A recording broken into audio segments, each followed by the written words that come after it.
exploration. So give your brain visual experiences and circularize in the journey that's emerged to the world. That's the program from Bobby Friction, our Radio 1 Nation Network, about the work. So this exhibition is based on British Asian musicians. So why did I choose this topic? For me, it was an opportunity to explore and document the historical and cultural importance of British Asian musicians, and for this to be the first visual documentation celebrating what they have achieved in music. My first interest to do this work was about 2.5 years ago. Initially, when I began, I photographed musicians that went against the stereotype of what it is to be Asian and a musician. So people that did do Bhangra or Bollywood music, didn't do that kind of music. However, last year, when I was travelling, I was working on a cruise ship as a photographer, and I decided that when I get back, if I want this work to progress, I need to change the way I approach it. And when I did come back in December, the drum approached me and asked me to show the work here, and that's when I decided I had to include British Asian musicians of all genres, and right now that's how the body of work stands. My inspiration for this body of work came from two different places.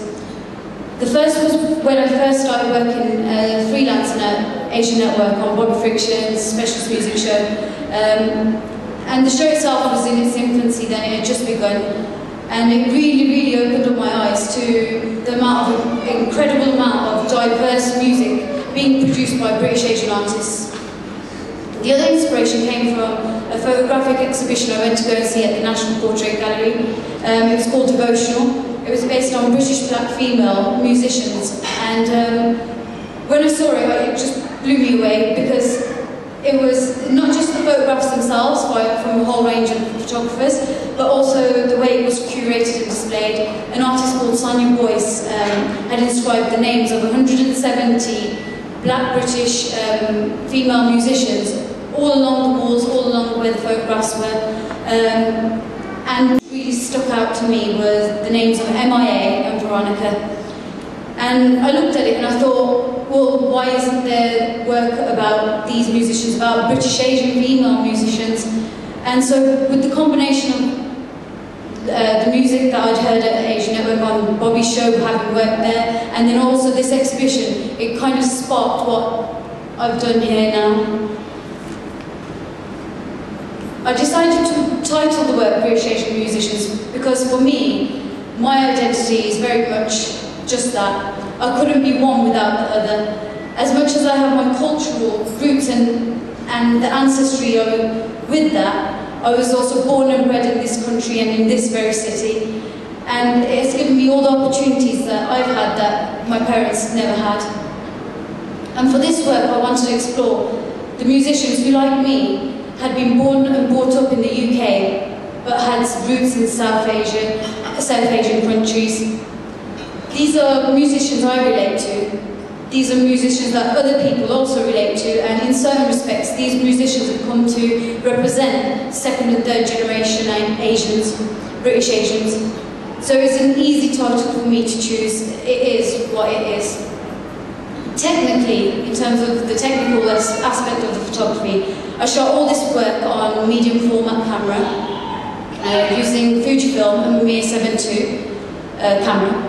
I always use film to shoot all my personal work because I find if I use digital then I become very trigger happy, so I just end up shooting. Whereas with film I stop and I measure things and I look around me and I take a lot more time and effort with it.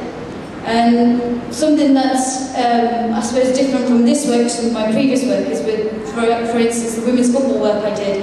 I composed the photographs a lot closer to their heads. But with this work, I really felt that each photograph, each portrait needed room to breathe for the landscape to be shown and documented too, because it is of real importance with each photograph. With each musician, they were all photographed in places of meaning to them, so of personal inspiration or musical inspiration, something that meant something to them.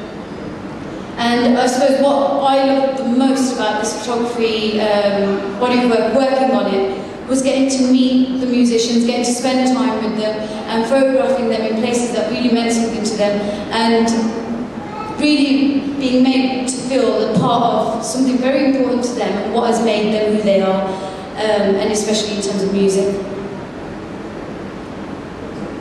And what I also really like about the fact that I shot it in this way is that within the historical importance and documentation of the work as a whole about documenting British Asian music and musicians, each portrait has a historical documentation of that individual artist. So that's something that they may look at in 20 years and go, yeah, I remember why that was taken because that's important to me. So how did I get into photography? Well, it was part of my media degree. I took up photography and film. And one of the first bodies of work I did was about where I came from. And so what I explored was where I was born, and I was born in Handsworth. And so I went there and started taking photographs there. And that's when I first felt that I actually had a bit of a knack for this, that I started to feel very passionate about photography and as a medium, how powerful of a tool it is and the stories you can tell using it. So from then to now, which is about 4 years ago, I've grown and developed a lot as a photographer, an enormous amount as a photographer and an artist. And I think this work I'm showcasing today, for the next few months here, couple of months, I think it's the first full body of work that really has showcased what I'm about and what I can do. My work is inspired by artists and photographers like Faisal Sheikh, Hazel Thompson, Francis Bacon, Renee Dijkstra. But I think the single biggest influence on me as a photographer and an artist has been Diane Arbus's work. Her portraits she manages to capture people, the essence of a person, and the subject is always central to her portraits. They're always framed centrally, they are the most important part of her work. And that's true of my work as well. I always feel that the subjects are the most important people, well, the most important part of the photograph.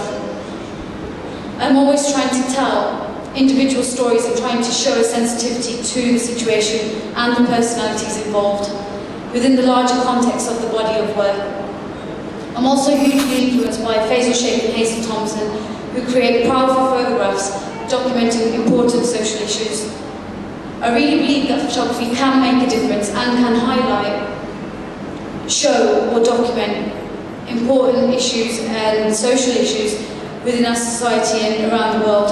And as I progress as a photographer, I hope that I am able to achieve this. But I don't think necessarily that you need to travel the world to make extraordinary or important work. I know and I believe that there are stories everywhere. Every person has a story to tell. And I think that my award-winning work I've done on women's football and also this work on British Asian musicians, I hope are two examples of this.